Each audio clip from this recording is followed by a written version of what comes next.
It's over 9,000!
Welcome, Super Elite Warriors, to Final Forum, a podcast for the discussion of all things Dragon Ball. I am your host, Jelly, an elite recruiting member of the Frieza Force, on a mission to find the best warriors from across the galaxy to join the greatest army of all time. And I am joined, as always, by my new recruit co-host. This is the Bekinney. Welcome back, everyone. Your insistence on your continued existence is becoming a chore. Chore? I feel like the extent to which you've been comically missing encountering me is the chore. First, there was the time I saw you in your quarters. When was this? The evening after we finished recording our last episode. Huh. I did feel as though someone was watching me, but I doused the lights and snuck into bed. My scouter wasn't handy, so I couldn't scan the room to confirm I was alone, but it was kind of fun to pretend to be a kid again and seek safety under the sheets. You use sheets? Doesn't every civilized being? Well, yeah, but you look sticky. I wouldn't want to change your sheets. I wouldn't either, but that's for a totally different reason, if you know what I mean. Oh god, I hope I never find out. Anyway, then there was this morning, right after that, when I tried to hail you as you were greeting the reconstruction crew that had arrived to assist with rebuilding efforts here. Oh, yeah. I heard your chattering nagging in the back of my brain, but I need to be able to pass a psych eval before being cleared for active duty, and I can't be seen talking to myself. Is that why you're broadcasting while locked in your quarters? You know, if you'd just come outside, you'd see me and you could prove your sanity. I do wish my subconscious weren't, for whatever reason, so convinced I deserve to be caught and removed from active duty. Hey.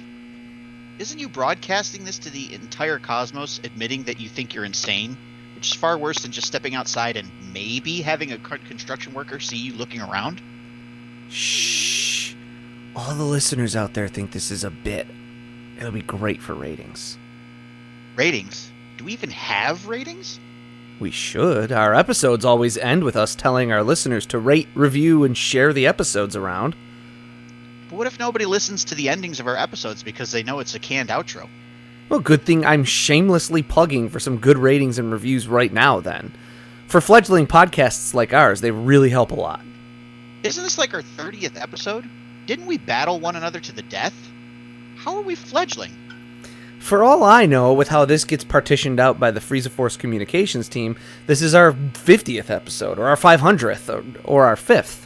But that's not the point. And speaking of episodes, let's get away from this shameless shilling and avoidance of my own insanity and delve into this week's topic of discussion. And this week, we will be wrapping up the General Blue saga, arc, whatever you want to call it, which is sort of the anime considers it a full arc. It's sort of a mini arc within this general larger bit of Goku dealing with the Red Ribbon Army as a whole. So the Red Ribbon Army isn't going anywhere, but this is kind of sort of the last we'll see of General Blue. We're going to wrap up our last couple episodes, which is our crossover with Dr. Slump, which we talked about somewhat extensively in the last episode, in terms of who some of those characters are and the importance of the crossover. and how that crossover differs from what might happen were a crossover like that to take place today. We got a little cynical and nasty as things happen when discussing That's probably not going to get better. when you're discussing the content machine that is the world of filmmaking in 2022 and beyond. I just dated us. This episode probably won't come out until 2023. Whoops. Oh no! Whoops. Today we'll be putting a bow on it, and we'll delve into the manga and do our usual comparison of the manga to the anime, wrap up, finish it off, and get moving on to our next topic. We have 2 episodes of the anime. This is Strange Visitor and Arale versus Blue, which is episodes 56 and 57. Where we left off with 55 is Blue and Goku both essentially crashing into Penguin Village, and we get the sort of intro to the, here's going to be a crossover arc. So episode 56 begins with Goku continuing to pursue Blue. Blue has escaped from the wreckage of his plane, and he's now on the lam. Goku, in turn, is pursued by Arale, who wants to have a ride on Kinto-un, because why not? It's cool, right? We then cut to Blue running into what looks to be like a very short businessman. Turns out to be a superhero called Superman, which in Japanese means like sour man. I'm not really sure where the name comes from. I'm not super familiar with Dr. Slump, but I'm just gonna say, calm down, DC lawyers. He's legally distinct. This is not a copyright issue. It's something where he I don't know if he gains his powers or just one of the gags or whatever is that he eats a lot of prunes or something. I think it's just the prunes that being a gag, honestly. Yeah. Because as evidenced in the episode, like he doesn't actually have any superpowers, and Blue immediately shows that he is superior, and this guy immediately just rolls over and shows his belly essentially. Then we have another cut to get a look at the fascist police state that is Penguin Village, with cops enforcing speed limits on people who are only going 3 kilometers an hour over the speed limit. It's a little totalitarian for my taste. These characters, this I forgot the woman's name, and the cop get introduced to Goku through Arale. They also decide that they want to ride on Kinto-un, but obviously, as we are now familiar, we get a couple more pratfalls. They can't ride on Kinto-un because they're not pure of heart. However, Goku does inform them that somebody from the Red Ribbon Army is in the village, and the cop immediately is scared and decides to run for backup at the first mention of real fascists. Then we cut again. There's a lot of cuts in this episode. It is all over the place. Yeah. We then cut again to a very concerning scene between Blue and what appears to be a child, where he declares the kid is, quote, his type, and then tries to move in to kiss him and is interrupted, thank God. His further advances offering to buy this kid dinner and put him in really pretty clothes are also rebuffed, and the kid just runs off to go continue doing what he was doing. Blue gets huffy, starts calling him names, but then the cops show up, the original cop and a couple other guys that are backup. They run into Blue, and they have a good old-fashioned fash-off, which they lose entirely, and then Blue decides to take their car as the most fascist person in town, I guess. Goku and Arale find the carless cops, who point them in the direction of Blue. Unfortunately, Goku blows right by him on Kinto and doesn't even see him because, Blue's pretty tricky. He's pulling the old speed trap technique, hiding the car in the bush so you don't see it until you've already gone by. Unfortunately, once he sees Goku fly by, he decides that he's going to make a move, pulls out into the road, and the car immediately gets body slammed by Arale, who accidentally sends it halfway across. I think they're on an island, right? Penguin Village? Yeah, we're never really Penguin sure Village where. It's not really ever expressly stated, but I say he sends him halfway across the island. At this point, I should probably mention these Gachan guys. They're like these 2 little twins, like cherubs with little angel wings and overalls, like to eat metal, apparently. So they end up eating the cop car, and then Arale scares off Blue by simply being a girl and then waving turds in his face. Yeah. which sends him running. Gachans and Arale reunite with Goku, who's been uselessly searching the island when he remembers, oh, I have the dragon radar and I can just track Blue if it wasn't broken. So the kids go in search of the doctor, as Arale calls him, to fix the dragon radar and hopefully be able to track Blue. When they get to the doctor's house, he inspects the radar only to find that it's very technically advanced, and then he has like a mild heart attack / midlife crisis on discovering that this radar was created by a girl. Fun fact, the doctor's house is also where Blue is headed because the doctor also owns the only plane nearby. So he's, planning to hijack the plane and fly off with it. He's trying to fix the radar, and he's at the end of his rope trying to figure out how this thing works. He has no idea. Fortunately for him, there's a floating baby nearby who easily understands what the dragon radar is and magically fixes it with telepathy, I guess. This means Goku now has a working dragon radar, and almost as if this was written in the stars by some sort of omnipotent force, Blue turns up at the doctor's house right as the radar is fixed, which leads to Goku and Arale unwittingly chasing Blue around the doctor's house, cornering him almost in the bathroom, and then eventually finding him inside the refrigerator. Yeah, so they find him in the refrigerator, and then he decides to take Arale hostage. But Goku seems to be the only person who's bothered by this. When the hostage taking doesn't seem to be effective on anybody, Blue goes back to his old standby of using his paralysis technique. And then Goku ends up getting saved by the doctor, who tells Arale to play pro wrestling with Blue. And then she just like drop kicks him miles away, headbutts him a few times, and then he ends up in Egypt of all places. So, yeah. Yeah. He does get away with the dragon radar. Arale didn't get that back from him, but this is just like a weird crossover storyline, so we can't let it affect the plot too much. So Magic Baby just makes another dragon radar out of the airplane, and that's basically where the episodes end. Yeah. So thank God that's over. What a fever dream.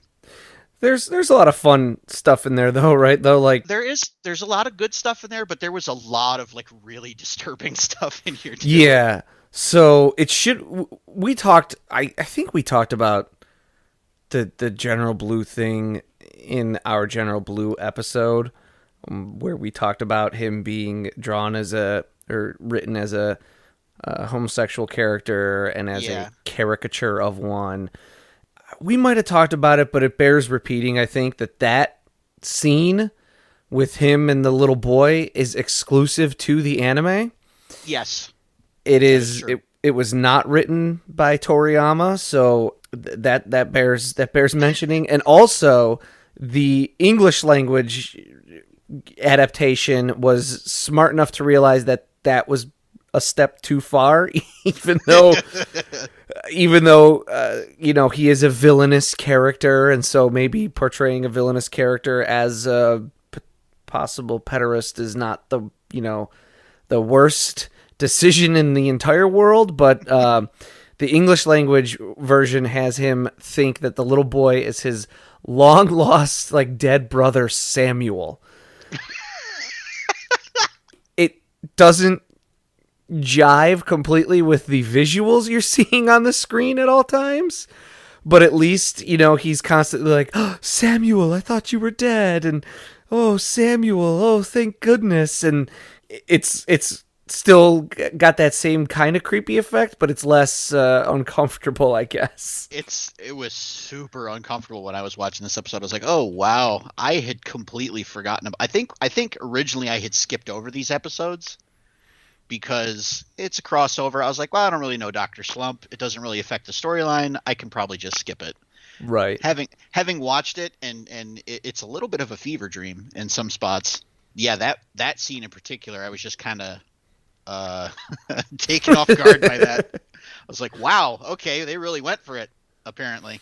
Yeah. There's like notes and stuff that I no longer remember, but I kind of was researching a little bit about like Sour Man and where the name comes from, and the Gachans and where their names come from. Like, I think there was like a weird, like, their real name is like a combination of the names Gamera and Godzilla or something, and just to get that mention in every single episode we have. Absolutely. Gotta have it every episode. But I actually think that's like a thing with them. We will potentially do some Dr. Slump episodes in the future, so I'd rather save a deeper dive on that stuff for them. It's interesting, though, when Arale jumps on the cloud that she's able to jump on Nimbus, because back when we talked about Nimbus, it judges your heart and the purity of the heart, but what it's weighing actually is like the value of your soul. The implication then that despite being an android, Arale has a soul. I feel like this is the Mjolnir on an elevator thing, right? or Vision picking up Mjolnir. I feel like it's kind of the same thing. Yeah. Like what more weightless a soul than not having a soul, really? So you're saying your argument is she's not worthy because Goku, because the Dragon Radar isn't worthy. No, what I'm saying is if it's weighing your soul, like the sins of your soul, how much lighter can you be than not having a soul? Yeah, so she's a glorified tool. I mean, within reason. Obviously, she has like something of a personality, which is surprisingly similar to Goku, honestly. I do like the part with her waving the poop stick in Blue's face. That part was just fun. Yeah. Look, it's some poop. I like the just for fun mashup. Like they do it again. They bring Arale back in an episode of Super. But yeah, the unfortunate stuff with the little kid is real bad. It's real bad. It's pretty bad. And yeah, if you don't know anything about Dr. Slump, there are a lot of things in this that like you just go way past your head. And I feel like that's a lot of what watching this is. Although I do like the guy. There's also the whole part where like the one character keeps showing up in like scene after scene after scene after scene and smiling at the camera, and they're like, what are you, and like finally someone is like, what are you doing? And he's like, oh, I just haven't been around for a long time, so I wanted to get in as much as I could. I don't know who that character is, but I'm assuming it's a character who is around in like the early parts of Dr. Slump and then not as much later on. That's pretty good. And then he's like, yeah, I just wanted to get in. Like that's a pretty good moment. And there's a lot of little cool stuff with this. So moving on to some of the other notes I got here. Goku, this kind of goes back to the city arc because we're comparing. Yeah, I think it's a little bit more squished together in the manga. That's a bow on the anime, right? I mean, yeah. So yeah. These are a couple fun crossovers. That's the end of General Blue, though. Interesting that Arale is the one who takes out Blue and not Goku. Well, he does show up next episode. Yeah, and the episode after. He shows up in the next two episodes. Yeah, but they're like really small parts. He is finally actually defeated, but that's more or less the end of the General Blue arc. It ends with a crossover, which is... That's a unique decision. Right? Here, let's end an arc with a crossover episode. Okay, well that's I've never seen that before. So yeah, going back to the part of the arc where Goku gets to the city where Bulma lives, that's a little bit more chaotic and rushed. It's a little bit more about throwing him into the city quickly. I think it plays a little bit more off of his confusion and that sort of sense of fish out of water feelings, because this is so different from what Goku's been through. And he's thrust into the midst of things a little bit faster and not eased in quite as much. So it kind of captures more of that hustle and bustle of like what a major city would feel like. In the manga, there's this funny little error. Goku has the money in his hand in the same panel where the Bruce Lee lookalike martial artist gets or starts begging for mercy. They jumped the gun on that one a little bit, but we'll allow it. Goku only knows Bulma's first name. Luckily, being named after bloomers or underwear is pretty uncommon, but not entirely unique, as there are a total of 3 Bulmas in that city. Yeah, that's... It'd be like your friend is named Well, that's a bad example, I guess. I was going to say your friend is named Jacques, but there's tons of people named Jacques. Dr. Brief is a little bit more inappropriate in the manga. He teases Bulma and asks if she and Goku are going to go to her room and make out, which is a little weird. It is. I mean, I've had my parents make bad jokes like that before, so it's not entirely out of the realm of possibility. And he just seems like more like a dirty old man.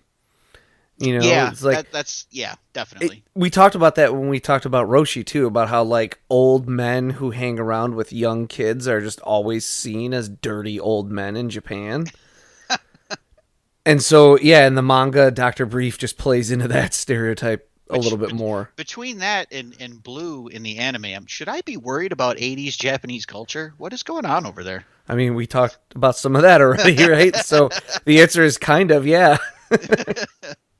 Next thing I got here is rather than ask Yamcha, as she does in the anime, Bulma's mom, still only called Bulma's mom, never given a true name in either version, says she should join Goku and Bulma on their adventure so she can find a guy, implies that either Bulma's mom and dad aren't married or they're in some kind of open relationship, I guess.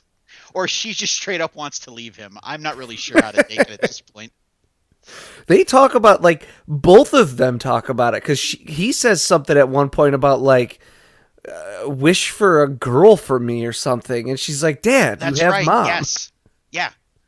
Yeah, so I think that kind of either leans toward, like, this marriage is still continuing just for convenience, or they have an open relationship, I guess. I have no idea.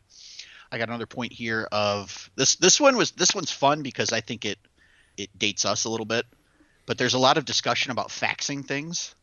Now, for our younger viewers out there, faxing was this archaic method of communication that we folks used to use back in the 90s, sort of like email.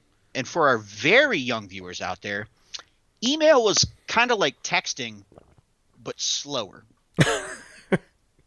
Faxing was done via a fax machine, kind of like a copy machine. And it would send a picture of the page that you put on the scanner through a phone line to another fax machine.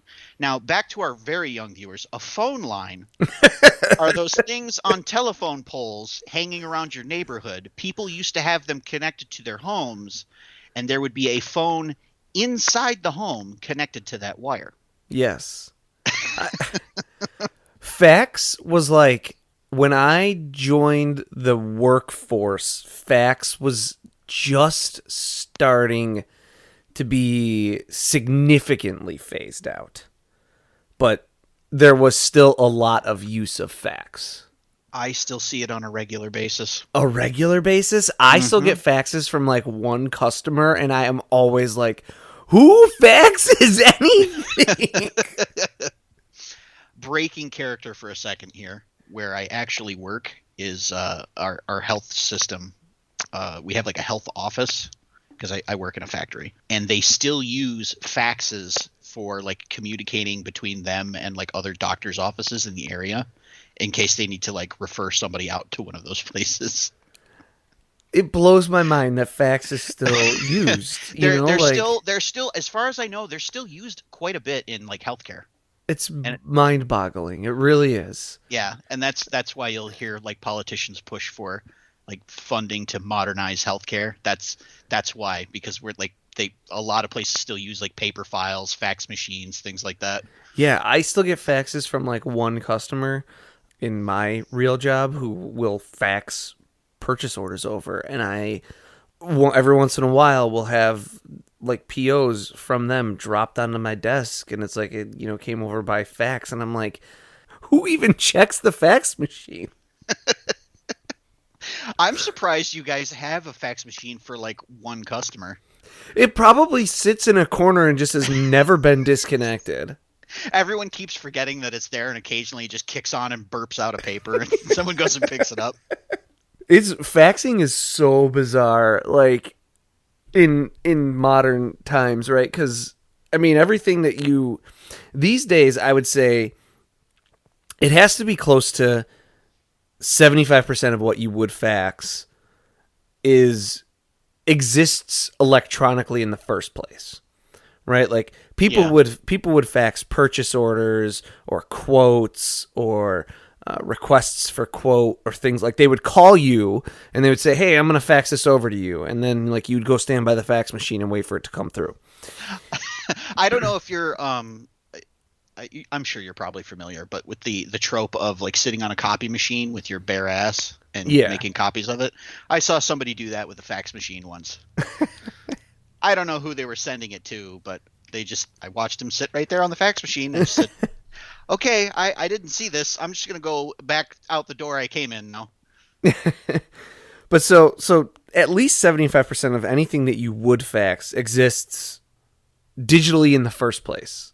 Gotta be another, like, of the remaining 25%, 99% of that could easily be taken. Like, you could take a picture of it with your cell phone and any one of various like PDF creation or scanner apps. Yeah. And then text it or email it to someone from there. Like, that people still fax things it's mind-boggling. But yeah, that's what a fax machine is, kids. Now get off our lawn. It's a relic. You know the one thing I never did have, though? I never had a pager for professional purposes. Oh, I never had either. Or improfessional. Improfessional? Casual? Whatever. I never had a pager, ever. Yeah, I never had a pager, never had a beeper. I didn't have a cell phone until I was in college. Me too. And now they're everywhere. Yes. And cell phones also were like, when I got them, they were like $20. Because like they were phones. Yeah, that's all they did. That was literally all they did. Calling and then like maybe texting. Yeah, and you had to hit the number multiple times. Oh my God. I had to figure out how to turn off the sound it would make when you hit the button on the phone. Because I like trying to text that way. Beep, beep, beep, beep, beep, beep, beep, beep, beep, beep. It was driving everybody, like it drives everybody nuts having to hear that. It was slightly easier to text without looking at your phone, though. That is true. I never quite mastered that, though. So, anyways, back on topic. Back to Dragon Ball. So I'm reading the Viz Bigs, as I've mentioned before. I think I mentioned this during the Tenkaichi Budokai that I had to have 2 volumes handy. That is the case again here. I needed volumes 2 and 3 handy for reading this. So this portion of the story takes place across 2 different volumes. But in the Vizbig version, Dr. Brief's name is translated as Briefs with the S, which we discussed in our episode where we met him in the anime and how it should be brief. But also we say briefs because we are filthy Philistines, or at least I am. So yeah, I am too. I probably toggle back and forth between that on that character. I generally say Dr. Briefs. There's a cool splash page in the Vizbig version that says, "We interrupt this boring story for an exciting announcement. General Blue is coming." Again, this is probably one of those weird layout things, but it's just interesting whenever this happens because it's so tongue-in-cheek and it feels at home, right? Because it feels like the kind of humor or joke that Toriyama would go for.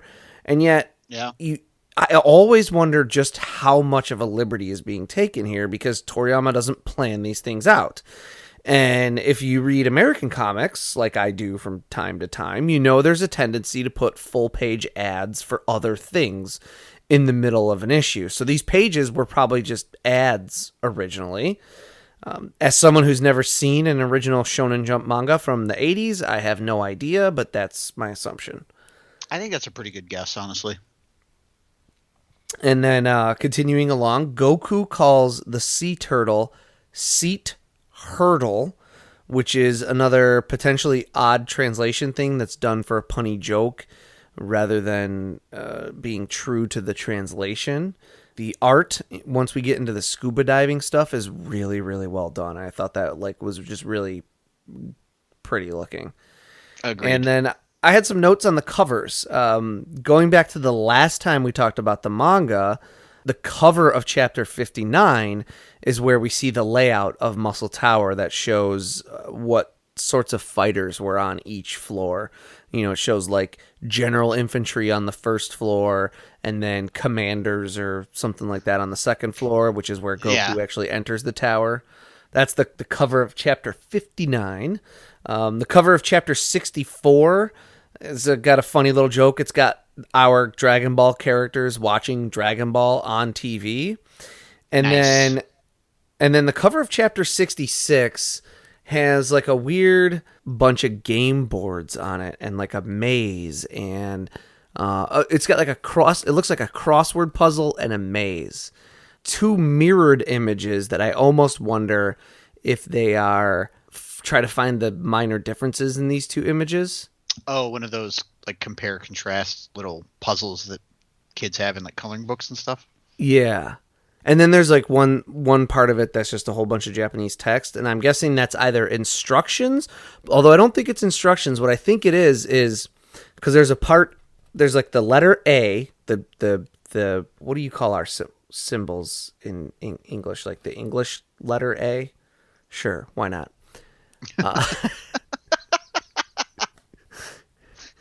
Well, I'm sure it's like one of the like because our numbers are Arabic numbers, right? You know, so Yeah. But anyways, so it's got like the English letter A and then the crossword puzzle, and then the English letter B and the maze, and the English letter C and this mirrored images thing, and then the English letter D, and then a whole bunch of Japanese text that I can't read because I'm not Japanese. And I'm guessing that is probably like some kind of a word puzzle or something like that. I don't know what all this stuff means. If I end up coming across it at some point, we will talk about it further. I just thought it was an interesting and fun, different type of thing.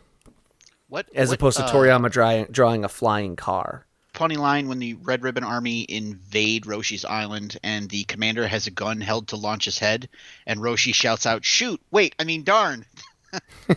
which I think is I think that joke was also used in Austin Powers.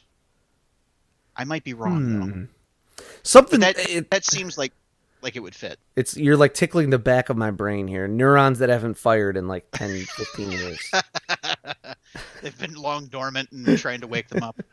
So the RRA commander, the short fat guy who's supposed to be like Goebbels, says, hurry, mach schnell, which kind of just drives the Nazi connection home a little bit. While wandering through the pirate tunnels, Bulma tells Krillin, your head's shiny, you take the lead, which that's just practical, honestly. Red Ribbon Army falling into the arrow trap is played much more for laughs in the manga than in the anime.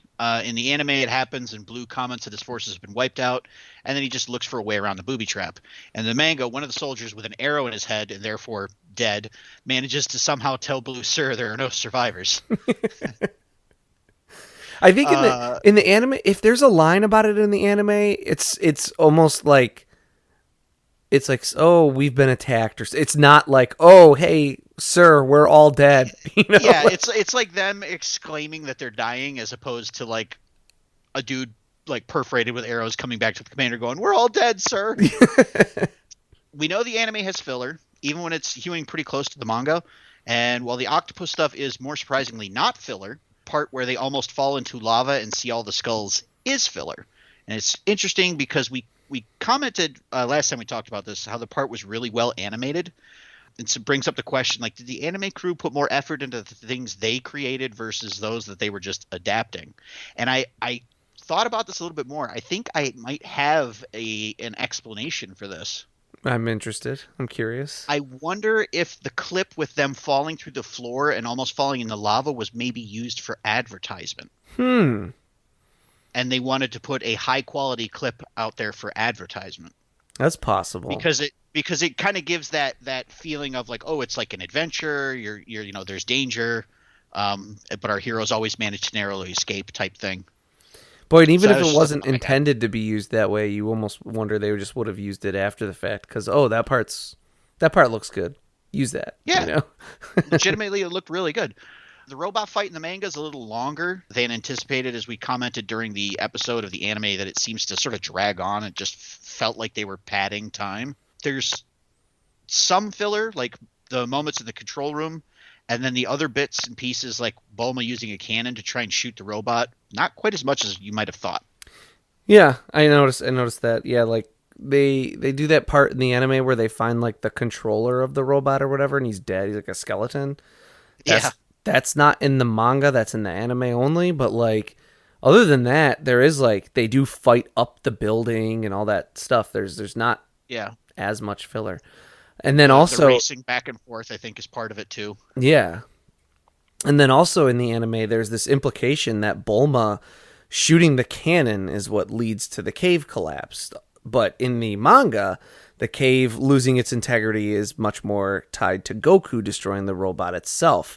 It's a shift of the blame, and I don't know which one I prefer. I kind of like it being Goku and sort of foreshadowing, unintentionally, I'm sure, for things that happen decades later, where Goku's lack of forethought sometimes leads to the crew into like bigger issues than maybe they could have faced.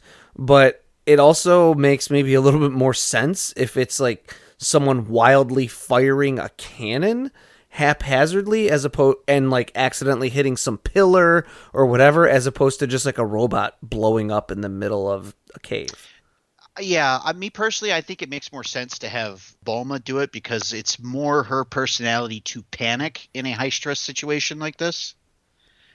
And it makes more sense for unintentional consequences to come from somebody panicking in the situation, I think. Yeah.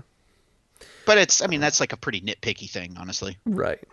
So in the manga, when we get into this like part where Blue tricks Goku into following the arrow the wrong direction, in my translation, in the Visbig translation, after Goku follows the wrong way arrow, Blue pokes his head from around the corner and says, "Like a ton of bricks." What? Do you trick tons of bricks? I'm confused about this line. I don't get it. I'm wondering if maybe the intended translation was like a box of rocks, implying like he's dumb like a box of rocks. Or is it like he fell for it like a ton of bricks? But like tons of bricks also don't really fall. Like, or they shouldn't anyways. If they do, you've got a problem. It's a weird. I don't know what that line means. I'm going to stick with my explanation. I think that was a mistranslation, and I think the idea is supposed to be like a box of rocks. So the manga, as we mentioned, it makes it much more explicit that Blue is gay. We mentioned that before. The part where Bulma tries to seduce Blue, and he's like, "Oh, you're gross. You're a girl." And then in the anime, she says something like, I forget what she says in the anime. She says, "Oh, what if we kissed or whatever?" And he basically says like, "You better stop wasting my time." And his head grows huge for that, and he gets very angry, and she like runs away. In the manga, he's like, "Oh, you're gross. Like, get away from me." And she goes, "What if I secretly told you I was a guy?" And then he says, "That would make you a freak." And oh boy, that's who. Oh boy, the 80s were a different time. Yeah, there's a lot to unpack there. I don't like it. I don't like it either. Just leave it at that, maybe, and just say I consider myself an ally, and I don't care for that. If we talk about this anymore, Deborah might get angry. That's a abridged joke, isn't it? Yes, it is. But no, I mean, we've talked about that before. It's a product of a different time that doesn't. It's one of those things of like, it doesn't excuse it, but it's important to acknowledge it. I think it's important to acknowledge to highlight like how far we've come since then. Yeah, and I think like we talked about when we talked about the episode about Blue. It's pretty important, I think it shows at least some progression in the mindset of the people who are behind the franchise these days, that you have a character like Whis who is very effeminate in a lot of ways. And certainly some of that is played for laughs to an extent, and I think more the laughs is just like he seems so unassuming and yet he's so insanely powerful. That's more the laugh than, he likes pretty things necessarily.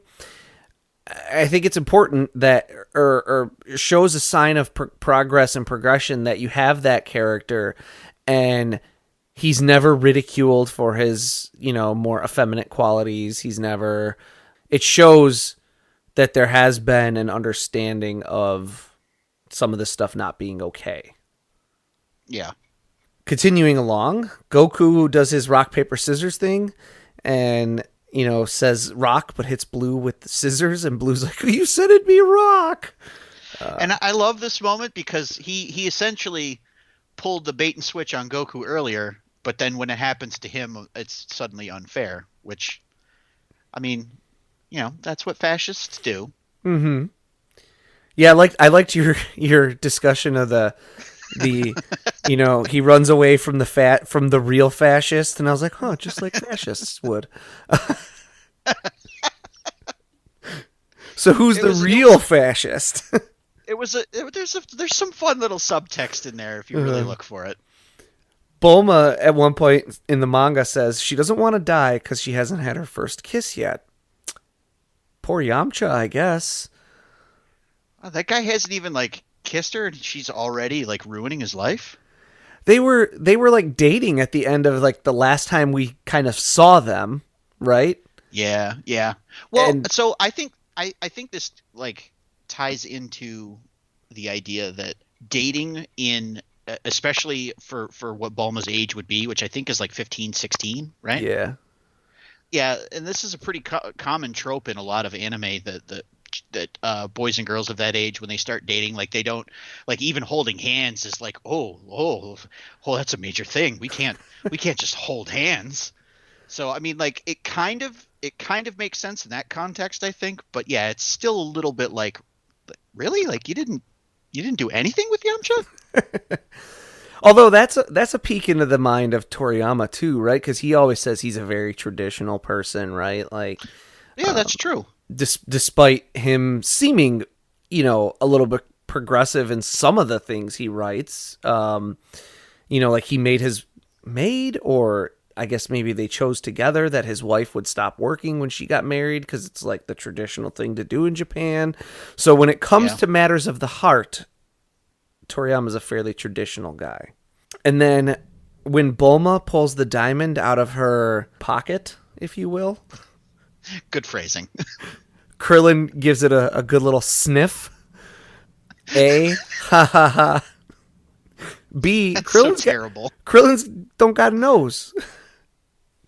I think this confirms that Krillin is the true disciple of Master Roshi. Goku may be the strongest student, but Krillin is the true disciple. Krillin was the one who paid the most attention. That's right.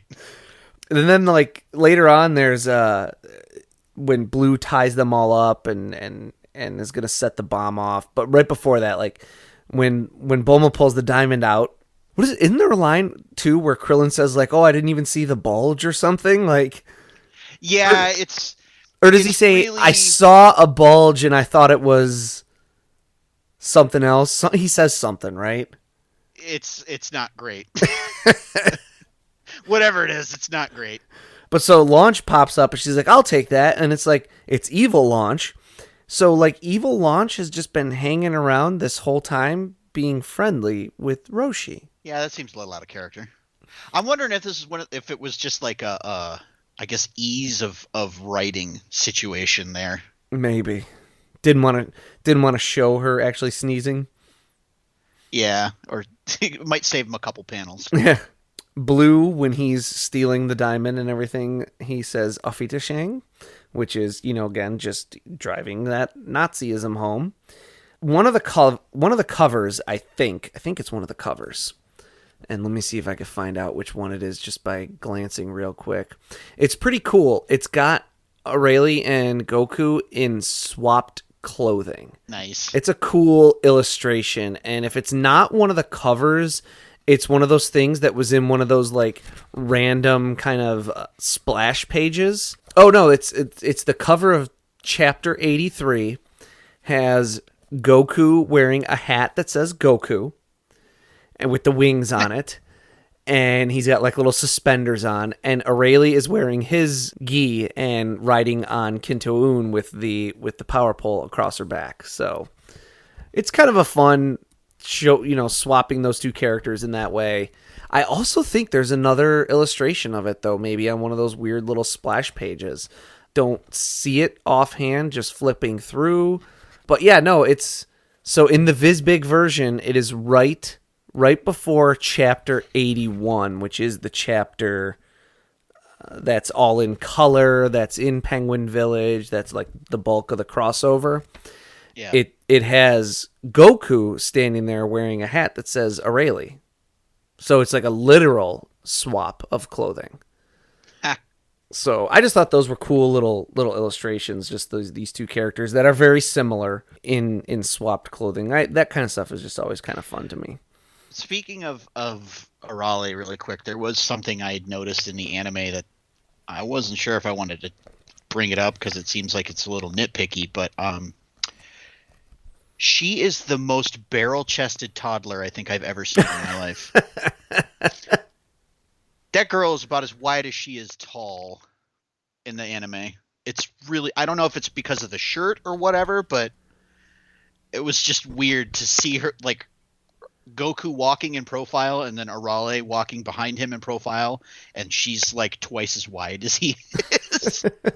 I wonder if it's just different style, like it kind of shows you how Toriyama's drawing style has gotten a little better over the years, I mean, even like when you look at like chapter 83, right?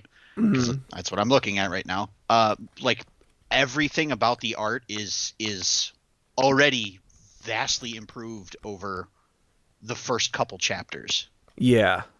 And I'm not saying like the first couple chapters were ugly, because I don't think they were. I think they look pretty good, but you can really see him starting to come into his own as far as his art style is concerned. Things like the line work and everything look super crisp and clean. He's very like his consistency with characters between panels and stuff is improved, in my opinion.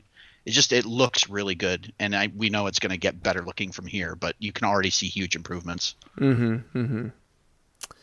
And then I had just a final note that the crossover just seemed a lot more self-aware in the manga, that it was a crossover, and like characters talk about it being a crossover, and they talk about trying to make sure they get an appearance in and things like that.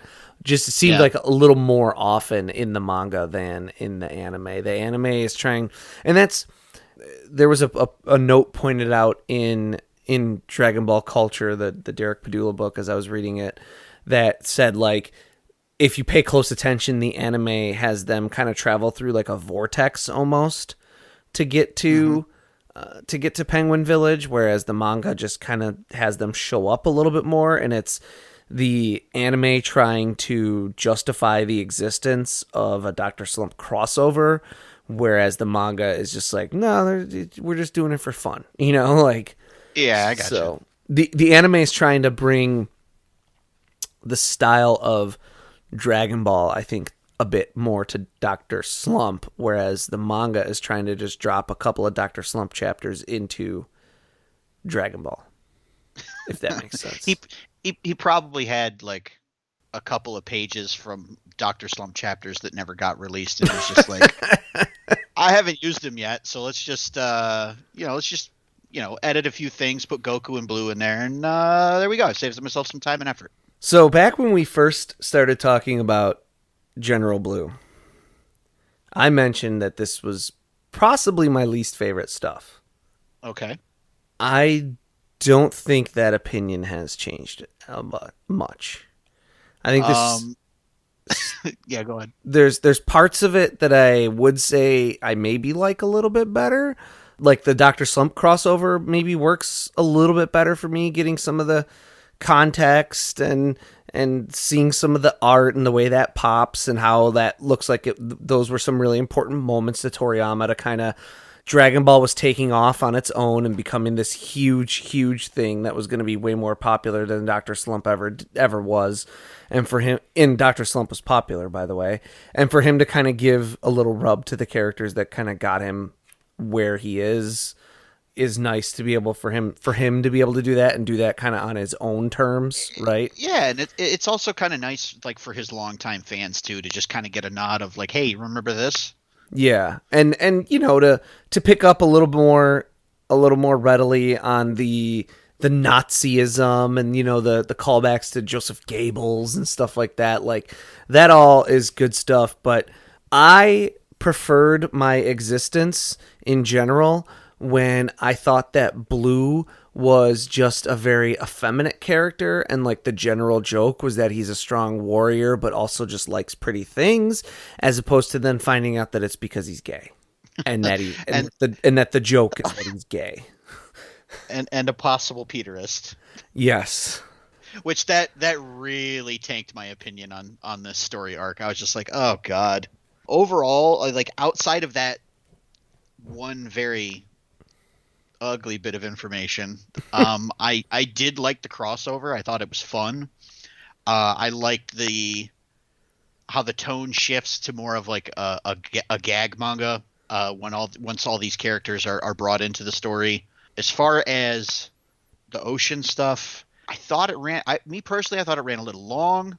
I thought it wasn't very compelling. Probably the most exciting part was them trying to escape the cave system before it collapses in on them. Mm-hmm. But like, nothing before that really piqued my interest. I didn't find Blue all that compelling compared to some of the previous villains and some of the ones that we're going to come up against very soon. Yeah, it's just kind of, I think the whole General Blue arc for me is just sort of middling at best. Yeah, and it doesn't seem to move things, like the arc as a whole doesn't seem to move things along very much, right? Yeah. You know, we're still dealing with the Red Ribbon Army. We've really just kind of ramped it up a notch, but not even really. I feel like it gets ramped up way more in the next round. You know, it's a bit of a stagnant batch of episodes and manga. Like, it doesn't progress things as much as the arc before it or after it, in my opinion. And I wonder if maybe the crossover might be the reason for this pacing issue, because he's looking for a way to sort of bring this into the story, and instead of what's been typical up to this point, which is, you know, Goku tracks down a Dragon Ball, gets into a fight with somebody to obtain it, obtains Dragon Ball, moves on. Now we've got this weird sort of tug of war over the Dragon Balls and the Dragon Radar, all just so that we can go to Penguin Village. And I wonder if maybe that's why. It's possible. But yeah, that's you know, the you look at the arcs before this, right? We had the Pilaf arc, obviously, our introduction to all of this, right? And then you get the training, and then you get the Tenkaichi Budokai, and then you get the Red Ribbon Army stuff, and that's where we get our first like real and evil antagonists. And each one of those three kind of changes and shifts things and pushes things in new directions and does something different. And I feel like this one, if you consider it as an arc, just kind of doesn't as much. Also, you know, that our main antagonist is sort of offed by a crossover with a gag character is an odd decision. So yeah, it's just not my favorite stuff in Dragon Ball. Yeah, up to this point, and for a lot of the Dragon Ball stuff after this, like this is a low point for me, honestly. Yeah. It doesn't even have anything cool and cathartic and emotional like we're going to get in the Fortune Teller Baba saga. Yeah. Or just a really good villain like we'll get in our next episode. Kind of. It's like he's introduced in the last 5 seconds of our next episode. But... That's all he needs. that is a character. We'll talk more about him, but just to play on us talking about General Blue right now, that's a character who I think plays even after I've now learned a little bit more about him, the way Blue always kind of played. Like, he's a character who has a lot of kind of silly femininity things about him, but it's just pure happenstance. We'll explain more, but Tau Pai Pai means like pretty peach or something like that. And that is like, that's definitely, I mean, that's playing off of like, oh, he's a pretty peach, and then he's like this badass. Exactly. He's like the first like legitimate threat the Red Ribbon's thrown at him. Yeah. Hey. What now? Well, do you find it odd that for a while our opening discussions used to dovetail into our topics, and now they don't seem to be doing that anymore? Cosmic coincidences. You think this stuff is planned? Scripted? Written out? What kind of lazy hack would just throw a bunch of static nonsense instead of getting the show on the road? I don't know. Someone who understands the need for new episodes but is taking a breather from trying to come up with a new story after a huge blow-off finale type episode? Maybe it's like the Dragon Ball anime, where after the major climax to an arc, you get a few episodes of everyone just sort of getting it back together before the next big thing raises its head as a challenge. Great. What? Well, my mental condition is deteriorating even worse. Now the crazy sides of me are going crazy as well. Do you even hear yourself right now? How could I if I'm just a figment of your imagination? Huh. Good point. Listeners, as I contemplate how my brain can hear itself, I'll take my leave of you. Can I overcome this crippling guilt that has caused me to spawn a new Bekinney in my mind? Aw, you feel guilty for thinking you killed me? That's so sweet. Shut up. Anyway, can I overcome it? Will I just fall deeper into depression? You're depressed over losing me? That's touching. Ugh. Shut up and let me sign off. I forget what other third question I was going to ask. You know what? I wish this was all being written by someone so I could have somebody to blame. Anyway, find out next time and help us achieve our final forum.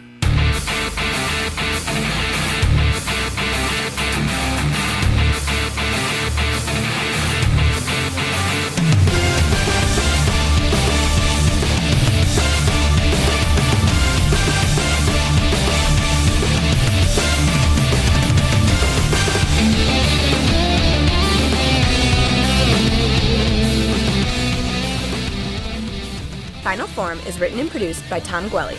It is performed by Dan Kinney and Tom Gwelly. Our webmaster is Dan Kinney. Our theme music is provided by YouTube content creator GVG Kid. Want to learn more about the Dragon Ball universe, including concept art, behind-the-scenes interviews, and recommendations from Jelli and Bekinney? Connect with us on social media. Like us on Facebook, follow us on Twitter at Final Forum Pod. Make sure to subscribe, rate, and review wherever you receive your podcasts. And of course, make sure to share it with your friends and family and help us spread the word of the glory of Lord Frieza. The Frieza Force thanks you for your listenership.